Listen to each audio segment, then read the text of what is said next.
아멘. 오늘 예배하신 우리 모두에게 하나님의 은혜가 부어지시기를 주님의 이름으로 축복합니다.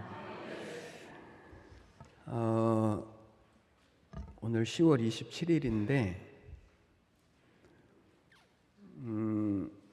지금 서울에서는 기독교 연합 집회가 열리고 있습니다.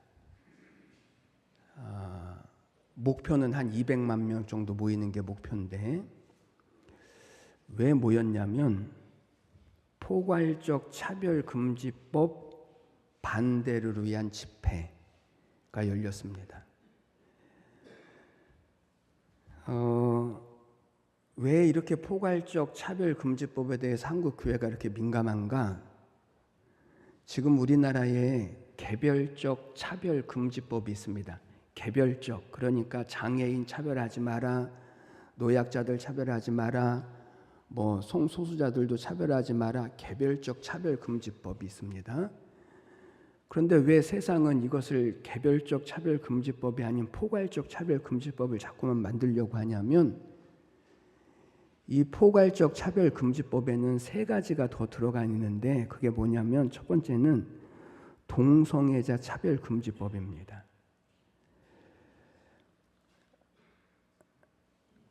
남성과 여성은 무엇으로 결정되나요? 생물학적인 성으로 남성과 여성이 결정이 되어지는데 그런데 이 포괄적 차별금지법에 포함된 동성애자에 대한 차별금지법에는 생물학적인 성으로 남성, 여성이 나누어지는 게 아니라 본인이 선택하는 것으로 남성과 여성이 결정되어져요. 그래서 지금 미국이나 영국이나 지금 유럽에 있는 몇몇 나라들이 이 포괄적 차별금지법이 통과된 나라들에서 어떤 현상이 나타나냐면 남자가 여탕에 들어갔습니다. 그러면 아무리 포괄적 차별금지법 동성애자에 대한 차별을 없게 하자라고 했어도 그 안에서 수치심을 느끼는 여성들이 있을까요? 없을까요? 있죠. 그러면 그 사람들이 신고를 하는 거예요. 그러면 누가 처벌을 받냐면 신고한 사람이 처벌을 받아요. 차별금지법을 위반했다라는 거죠. 지금 유치원, 초등학교 학생들이 성 정체성의 혼란을 겪어요. 그러면 부모가 아들에게는 너는 남자야, 딸에게는 너는 여자야 이렇게 가르칠 수가 없어요. 가르치면 처벌의 대상이 되어져요. 그래서 어떤 나라에서는 한 번 남성, 여성을 선택했으면 1년 동안 바꾸지 못하는 법을 만들자 이 지랄하고 있어요.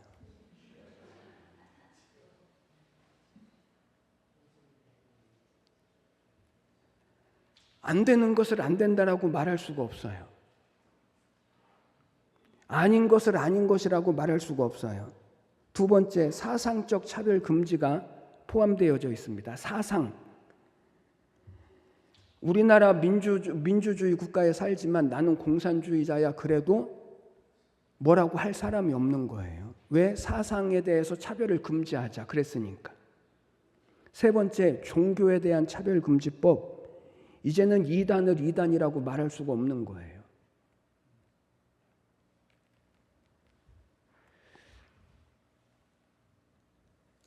그래서 지금 한국 기독교가 참 아쉽게 감리교에서는 아직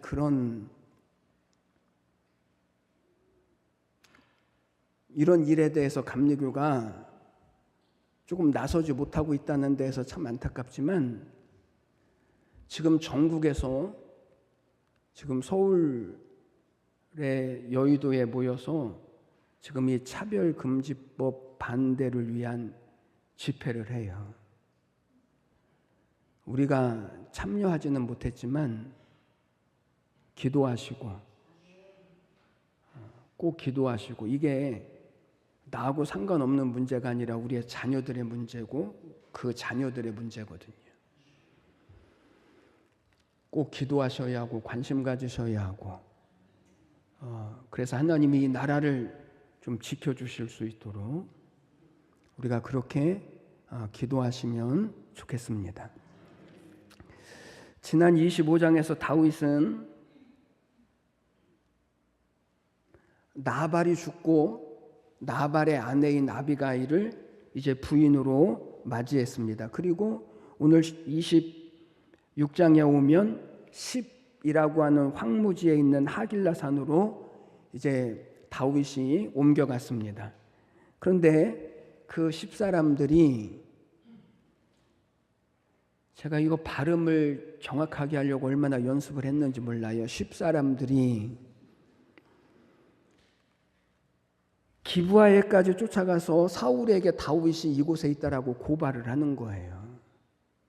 그래서 사울이 다윗을 잡기 위해서 3,000명의 군사들을 동원해서 지금 이 10이라고 하는 황무지 하길라 산으로 지금 다윗을 잡으려고 왔습니다. 24장에서 처음에 엔게디 동굴에서 사울이 다윗에게 죽을 뻔했다가 다윗이 사울의 옷자락만 베고 목숨을 살려주었을 때 사울이 통곡을 하면서 다시는 다윗을 죽이려고 하지 않겠다라고 약속을 하고 그리고 다윗을 축복했었는데 그런데 오늘 26장에서 또다시 사울이 다윗을 잡으러 온 겁니다. 덕분에 우리가 똑같은 내용의 설교를 또 준비하고 또 들어야 하는 여기까지 온 거예요. 왜 그럴까? 여러분 가만히 생각해 보십시오. 24장에서 사울을 죽일 수 있는 상황에서도 다윗은 하나님의 뜻을 선택해서 그 어려운 시험을 잘 이겨냈는데 그런데 25장에서는 나발로 인하여서 화를 참지 못하고 나발과 그의 가족을 죽이려고 했던 다윗을 아비가일의 도움으로 말미암아 그 넘어질 위기에서부터 간신히 다윗이 이겨냅니다. 그 이유 때문에 오늘 26장에서는 또 다시 한번 똑같은 시험을 다윗이 받고 있는 것입니다.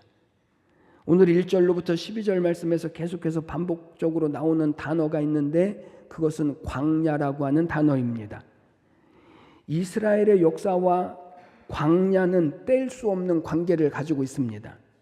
하나님이 이스라엘 백성들을 하나님의 손민으로 만드시기 위하여서 애굽에서부터 건져내시고 홍해를 건너게 하신 다음에 그들을 어디로 인도하시냐면 광야로 인도하셔요. 그리고 그 광야에서 40년 동안 하나님은 이스라엘 백성들을 하나님의 백성으로 훈련시키시는 겁니다. 여러분 하나님의 사람으로 만들어진다라고 하는 것이 결코 쉽지 않아요. 그래서 풀 한 폭이 없고 물 한 모금 없는 광야로 내보내시고 그곳에서 하나님이 주시는 만나를 먹게 하시고 메추라를 먹게 하시고 낮에는 구름 기둥 밤에는 불 기둥으로 그들을 지키시고 인도하시고 반석에서 샘물이 나게 하시고 그래서 이스라엘 백성들이 어떻게 하나님의 사람으로 만들어져 가냐면 철저하게 하나님을 신뢰하는 사람으로 만들어 가시는 거예요. 그렇게 하나님의 사람으로 만드시기 위해서 하나님이 무엇을 사용하신다고요? 광야를 사용하셔요. 그런데 광야에서 이스라엘 백성들이 하나님을 거절하고 불순종하고 우상을 숭배하고 그래서 40여일이면 갈 수 있는 그 가나안 땅을 몇 년에 걸쳐서 가죠?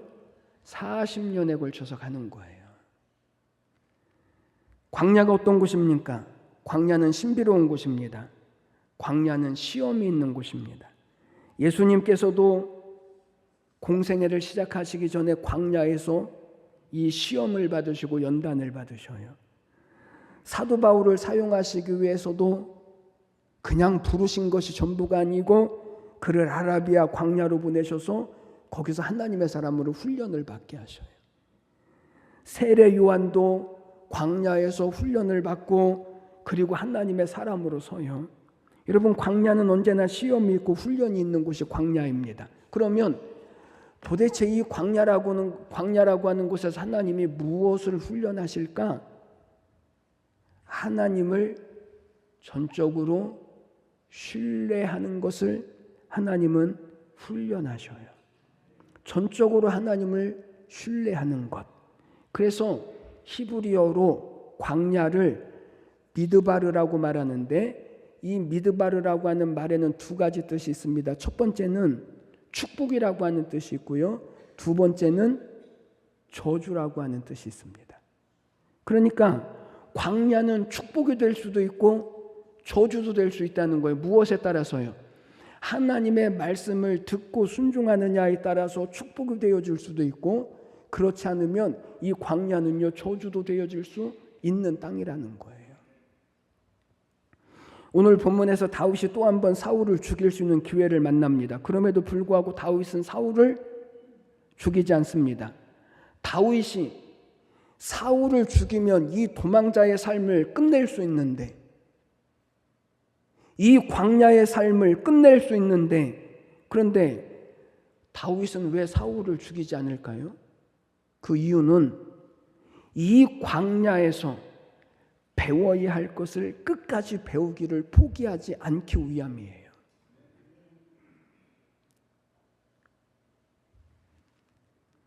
오늘 우리의 삶에도 광야와 같은 수많은 문제들이 있습니다.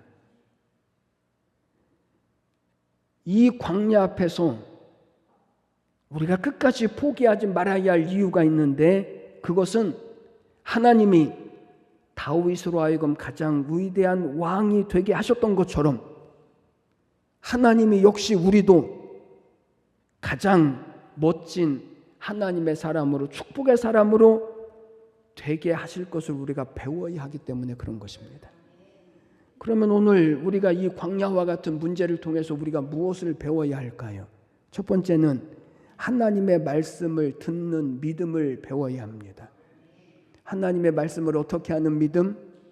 듣는 믿음. 하나님의 말씀을 듣는 믿음.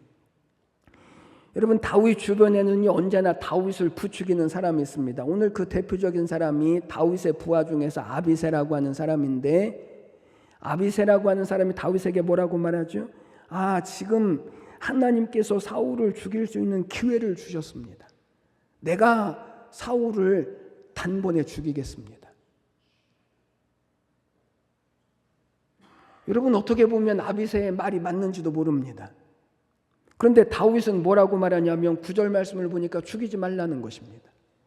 왜 죽이지 말라고 말하죠? 10절, 여호와께서 살아계시고 여호와께서 그를 치시리니, 11절, 여호와께서 금하시기 때문에, 여호와께서 하실 것이다. 여호와께서.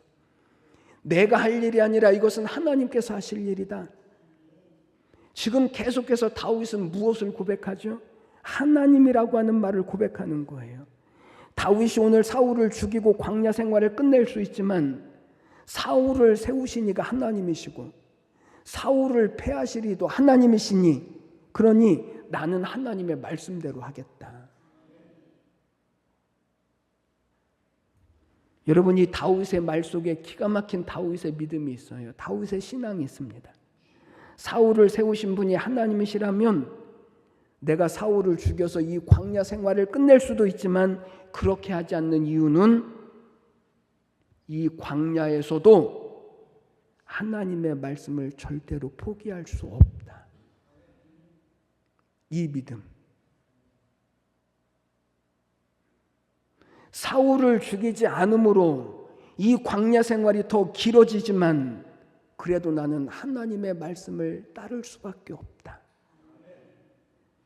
내가 왕이 되기 위하여서 하나님의 말씀을 거역할 수 없다. 다윗은 자기 기회나 자기 유익보다 무엇을 붙잡냐면 하나님의 말씀을 붙잡는 거예요. 다윗이 이걸 배워가는 거예요. 등산을 좋아하는 박 집사님이 계신데,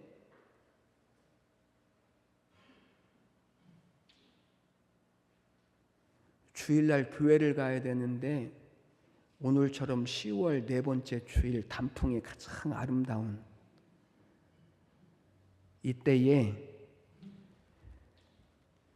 교회를 가지 않고 등산을 가요.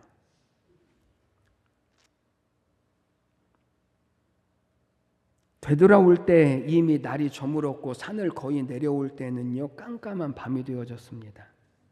그만 잘못하다가 발을 헛디뎌서 낭떠러지로 떨어지게 되어졌습니다. 순간적으로 죽었다. 집사가 주일을 범하고 주일날 등산으로 왔으니까 이제 죽었구나 하는 생각과 동시에 손에 무엇인가 붙잡혀서 딱 붙잡았는데 소나무 가지가 손에 딱 붙잡힌 거예요. 주위가 캄캄해서 위를 보아도 도무지 올라갈 수 없고 손을 놓으면 아래로 얼마만큼 떨어질지 모르는 절벽이기 때문에 소나무 가지를 움켜 붙잡고 위를 향하여서 소리칩니다. 사람 살려달라고. 그런데 저녁 날도 어두웠고 아무런 소리도 없고 인기척도 없고 죽음의 공포가 엄습해 오는 것입니다. 그런데 그때 절벽 위에서 소리가 났습니다. 박 집사야. 이 집사님이 너무 기뻐서 소리를 질렀습니다. 예, 여기입니다. 사람 좀 살려주십시오. 그런데 소리를 질러놓고 보니까 이상한 겁니다. 이 캄캄한 밤중에 이 산중에 자기가 박 집사인 줄을 아는 사람이 누가 있을까? 그래서 물었습니다. 누구십니까? 그랬더니 위에서 소리가 들렸습니다. 나는 내가 믿는 하나님이다. 집사님이 얼마나 기쁜지, 오, 하나님이시군요. 감사합니다. 하나님은 교회만 계시는 줄 알았는데 이 산중에도 계시는군요. 그나저나 하나님 빨리 좀 구해 주십시오. 팔이 너무 아파서 더 이상 견딜 수가 없습니다. 그때 하나님이 이렇게 말씀하십니다. 내가 정말 나를 믿느냐? 내가 너를 구해줄 줄을 너는 믿느냐? 집사님이 이렇게 말합니다. 이럴 때 하나님 안 믿으면 제가 누구를 믿습니까? 그러지 말고 좀 빨리 구해 주십시오. 이제 팔에 힘도 다 빠졌습니다. 오늘은 제가 비록 교회를 빠졌어도 제가 집사 아닙니까? 집사가 하나님 아니면 도대체 누구를 믿습니까? 위에서 다시 소리가 들려왔습니다. 내가 나를 믿으면 내 손을 놓아라.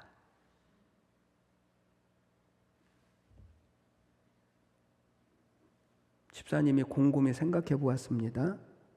아무리 전능하신 하나님이시만 이 캄캄한 밤중에 절벽에서 내가 잡고 있는 이 나뭇가지를 놓았을 때 만약에 하나님이 실수라도 하신다면 나는 어떻게 될까? 그래서 다시 위를 향해서 소리를 쳤습니다. 하나님이 손을 놓으면 저는 떨어져서 죽습니다. 하나님이 말씀하십니다. 그래도 나를 믿고 놓아라. 집사님이 말합니다. 안 됩니다, 하나님. 저는 더 살아야 합니다.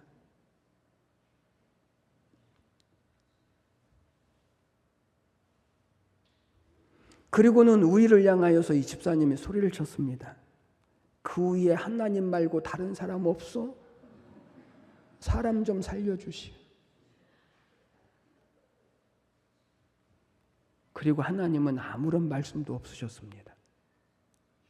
박 집사님이 소나무를 붙잡고 있는 팔에 시간이 갈수록 힘이 빠지고 결국은 나뭇가지를 놓치고 말았습니다. 이젠 죽었구나 하고 떨어지는 순간 한 뼘도 안 되는 발밑에 땅바닥이 있었던 것입니다. 여러분, 우리가 다 이와 같지 않습니까? 조금 힘든 일이 생기면, 조금 어려운 문제를 만나면 우리는 소리치죠. 하나님 말고 다른 사람 없습니까?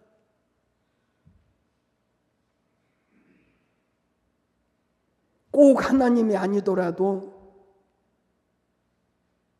물질을 붙잡고 사람을 붙잡고 성공을 붙잡고 우리가 붙잡는 건 놓지 않으려고. 여러분, 오늘 우리의 모든 신앙의 싸움은 하나님을 선택하느냐 아니면 하나님이 아닌 것을 선택하느냐의 싸움입니다. 하나님을 붙잡느냐 하나님이 아닌 다른 것을 붙잡느냐의 싸움이라니까요. 이 광야에서 우리가 배워야 할 것, 이 인생의 문제 앞에서 우리가 정말 배워야 할 것, 그것은 정말 하나님을 신뢰하면서 하나님만 붙잡는 것을 배우고 하나님만 의지하는 것을 하나님은 배우기를 원하시는 거예요. 오늘 다윗이 이 하나님을 붙잡고 하나님의 약속을 붙잡고 하나님의 말씀을 붙잡기 위하여서 기꺼이 광야 생활을 포기하지 않는 것처럼 하나님은 오늘 우리가 이 믿음 배우기를 원하셔요. 부디 여러분이 처해 있는 모든 광야에서 이 믿음 배우십시오. 하나님 붙잡는 믿음, 하나님 의지하는 믿음. 그래서 하나님이 이루어 가신 이 하나님의 은혜와 약속과 구원을 저는 우리 모두가 다 이루어 가시기를 주님의 이름으로 축원해 드립니다. 두 번째는 끝까지 기다리는 믿음을 배우는 것입니다. 10절 말씀, 여호와께서 그를 치시리니 혹은 죽을 날이 이르거나 또는 전장에 나가서 망하리라. 여러분, 다윗은 하나님께서 사울에게 어떻게 행하실 것을 다윗은요 알고 있었습니다. 그래서 다윗의 부하들이 이게 하나님이 주신 기회 아닙니까? 라고 말할 때 다윗은 이것은 사울을 죽이라고 주신 기회가 아니라 하나님이 나를 이만큼 사랑하신다라고 하는 증거로 다윗은 보는 것입니다. 그리고 하나님이 일하시기를 기다리는 것입니다. 여러분, 똑같은 일인데 어떻게 보느냐에 따라서 일이 얼마나 달라집니까? 성경을 보니까 예수님을 어떻게 보느냐에 따라서 일도 달라지고 운명도 달라졌습니다. 백부장, 이방인인 백부장은 예수님을 주님이라고 보았습니다. 그래서 백부장은 예수님을 부를 때 이방인임에도 불구하고 예수님을 주님이라고 불러요.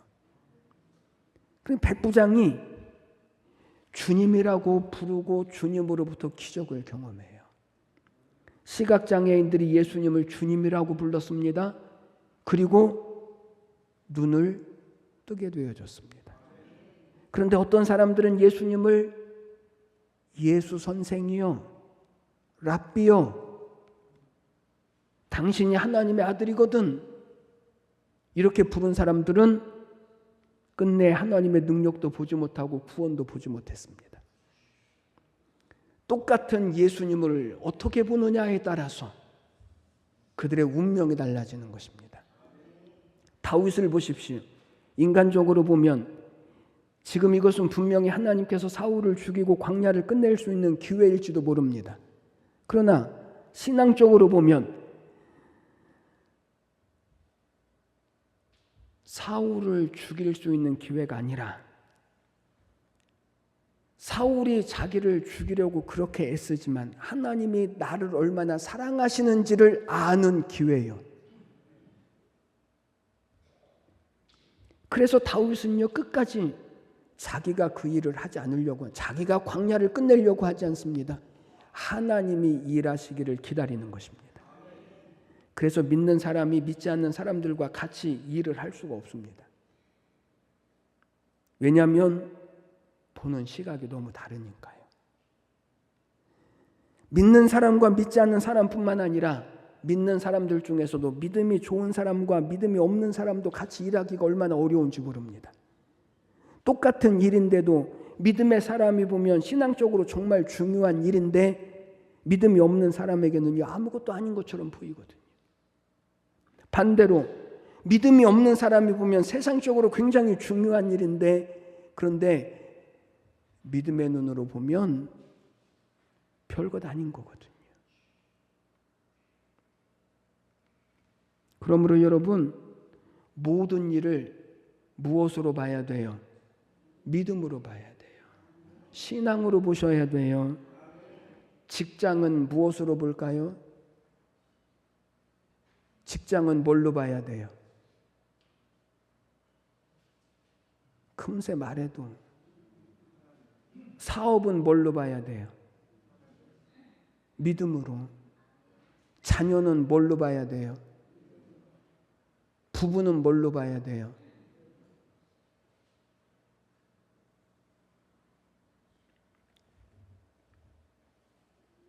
인꼬 부부로 소문난 부부가 있었습니다. 이 부부는요, 늘 병아리들처럼 함께 다녀요. 길을 갈 때도 손 붙잡고 다니고, 차를 타고 드라이브를 할 때도 같이 다니고,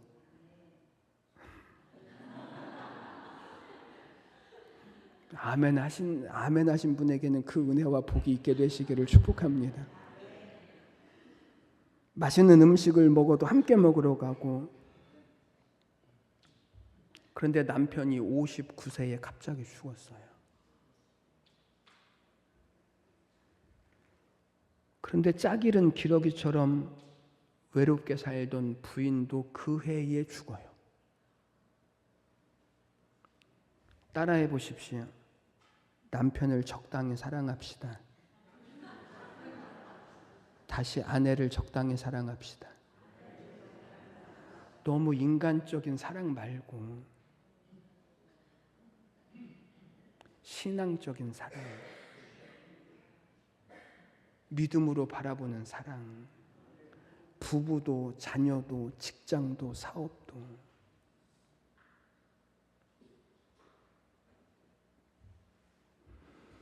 여러분에게 주어진 모든 문제, 모든 광야를 믿음의 눈으로 다시 보십시오. 그래서 다윗은 이번에도 사울의 물병과 창만 가지고 그것을 증거물로 삼고 사울을 살려줍니다. 인간적인 생각으로 보면 사울을 죽이고 이 광야를 끝내고 자기가 왕이 되는 게 훨씬 더 다윗에게는 유익하지만, 그럼에도 불구하고 다윗이 그렇게 하지 않는 이유는 철저하게 하나님을 의지하고 하나님의 때를 기다리는 것입니다. 시편 23편과 시편 63편이 다윗이 광야에서 지은 노래인데, 그 광야에서 다윗은 뭐라고 노래를 하냐면 이 사망의 음침한 골짜기에서도 하나님을 찬송하는 거예요. 여러분, 우리가 이 광야에서 배워야 할 것이 바로 이것입니다. 믿음으로 바라보는 법을 배우고, 믿음으로 기다리는 법을 배우고, 하나님이 일하시기를 기다리고, 이것이 우리를 다윗과 같이 하나님의 사람으로 만들어가는 하나님의 뜻인 것입니다. 부디 믿음으로 보는 눈을 가지십시오. 믿음으로 바라보십시오. 세 번째는 수용하는 믿음을 배우는 것입니다. 광야는 거절당하는 곳입니다. 다윗이 살면서 얼마나 많은 거절을 당하죠. 아버지로부터 거절을 당했고 형들로부터 거절을 당했습니다. 지금은 자기의 장인이지만 사울왕으로부터 거절을 당합니다. 그리고 뒤로 가면 자기 아들들로부터도 거절을 당하고, 그리고 신하들로부터도 거절을 당할 것입니다. 여러분, 다윗이 광야에서 배우는 게 뭐죠? 이 거절당하는 믿음을 배우는 거예요. 모든 것들을 잘 수용할 줄 아는 믿음을 배우는 거예요. 그래서 자기를 거절했던 아버지와 형들을 수용하고 끝까지 자기를 죽이려고 하는 사울을 수용하는 거예요. 여러분, 왜 다윗은 이렇게까지 할까요? 그 이유가 뭐죠? 그 이유는 다윗이 두려워하는 것은 사람들에게 거절당하는 것이 아니라 하나님의 말씀에 불순종하여서 하나님으로부터 거절당하는 것을 다윗은 두려워했기 때문에 그런 거예요. 여러분, 살다 보면 우리가 거절당할 때가 있습니다. 거절당해 보면 알지만,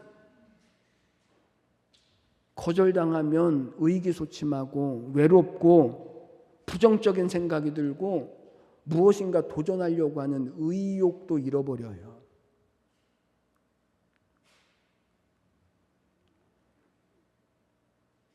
그런데 오늘 다윗은 거절을 당하는 것이 아니라 거절을 수용을 해요.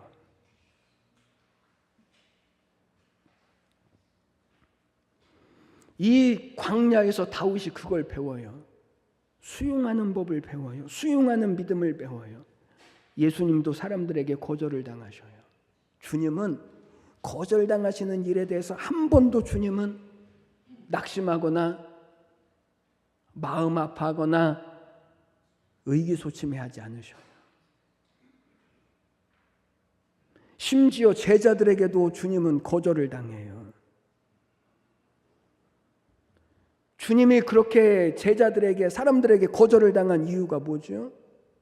우리 때문에. 주님은 우리를 수용하시려고, 하나님을 알지도 못하는 우리, 날마다 하나님을 배반하는 우리, 이런 우리를 주님이 수용하시려고 기꺼이 세상의 거절함을 주님은 당하셔요. 그래서 우리가 주님의 거절을 당하지 않는 사람이 된 거예요.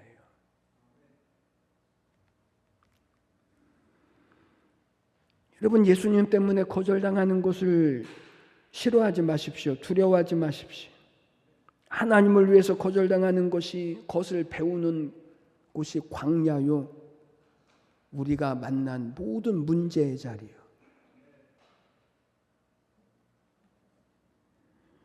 여러분, 어떻게 우리의 신앙이 하나님의 은혜 가운데 설 수 있습니까? 우리는 배워야 합니다. 오늘 다윗이 광야에서 배우는 것처럼 우리의 삶은요, 수없는 광야를 지나갈 것입니다. 하나님 나라에 가기까지 우리는 이 광야의 길을 걸을 것입니다. 어려울 것입니다. 고단할 것입니다. 그런데 하나님의 말씀대로 가면 여기에 기적도 있습니다. 여기에 축복도 있습니다.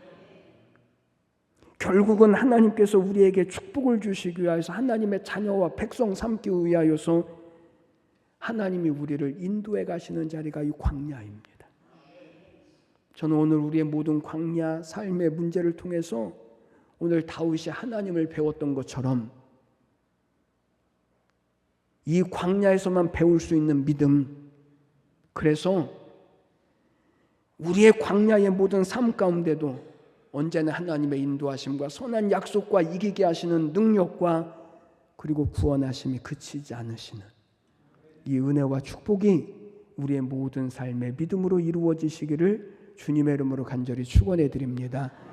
기도드리겠습니다. 하나님 아버지, 은혜와 사랑을 감사합니다.